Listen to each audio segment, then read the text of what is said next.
रात्रभर झालेल्या पावसामुळे पश्चिम रेल्वेवरच्या लांब पल्ल्याच्या गाड्या उशिरानं धावतायत। ओएसिस फर्टिलिटीच्या तज्ज्ञांनी IVF उपचार पद्धतीद्वारे 1 लाखांहून अधिक जोडप्यांना मातृत्व प्राप्तीचा आनंद दिला आहे। मोफत अपॉइंटमेंट बुक करण्यासाठी आजच संपर्क साधा।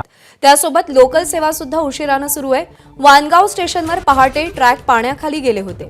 पालघर इथे काही काळ सिग्नल फेल झाले होते, तर केळवे परिसरातही पाणी ट्रॅकवर आलं होतं। पहाटेपासून पाऊस थांबला असून ट्रॅकवरचं पाणी सध्या ओसरतंय, पण या पावसाचा पश्चिम रेल्वेवरच्या लांब पल्ल्याच्या गाड्यांना मोठा फटका बसलाय।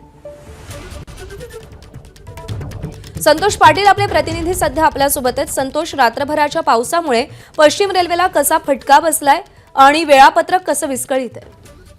नक्कीच प्रज्ञा, रात्रीपासून जो विजांच्या कडकडाटाचा जोरदार पाऊस पालघर जिल्ह्यामध्ये सुरू होता, याचाच परिणाम पश्चिम रेल्वेवर झाला। पश्चिम रेल्वेच्या वानगाव स्थानकात रेल्वे ट्रॅकवरती पाणी आलं होतं। त्याच्यानंतर केळवे रोड स्थानकामध्ये सुद्धा रेल्वे ट्रॅकवरती पाणी आलं होतं। तर दुसरीकडे हा पाऊस पडत असताना सिग्नल यंत्रणेमध्ये पालघरजवळ बिघाड झाला होता।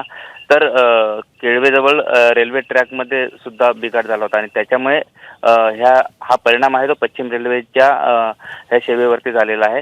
जवळपास अर्धा तास उशिराने ह्या गाड्या चालत असल्याची माहिती आता मिळालेली आहे। हा परिणाम पावसामुळे झालाय प्रज्ञा। संतोष, धन्यवाद दिलेल्या माहितीसाठी। एबीपी माझा, उघडा डोळे बघा नीट।